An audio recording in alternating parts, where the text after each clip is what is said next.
Gisèle Rabessaal, inauguration de la stèle commémorative.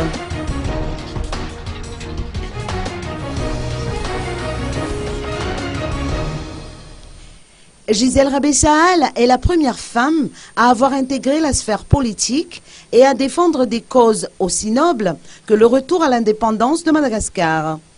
Le 7 mai est une date marquée d'une pierre blanche, étant donné qu'elle coïncide avec l'anniversaire de Gisèle Rabessaal, mais également avec l'inauguration de la stèle commémorative érigée à Andjavouin-Gamboni. La cérémonie d'inauguration a été organisée en présence des membres de sa famille et des représentants du Fifanapina Malagas, du Fisemare, du parti AKFM,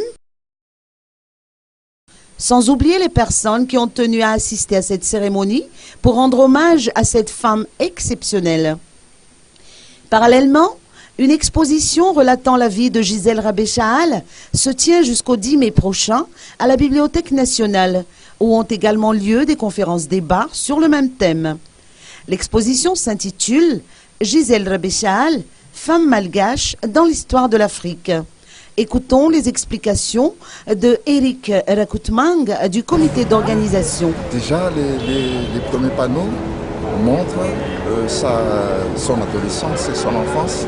C'est très intéressant dans le sens où, à 17 ans, elle se vêtissait déjà dans le domaine politique et social.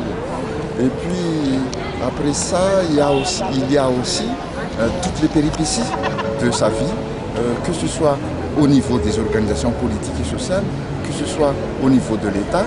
Et en principe, je crois que c'est un peu une toute petite partie de l'histoire de Madagascar.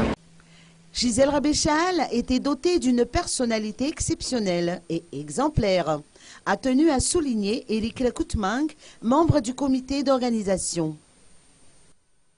Moi, je pense personnellement que, premièrement, d'après l'exemple de Gisèle, l'âge ne compte pas quand on est décidé de prendre ses responsabilités par rapport au vie de la nation.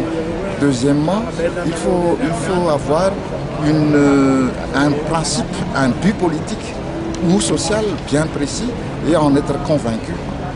Troisièmement, ne jamais changer d'idéaux ou de comportement politique au cours de sa vie.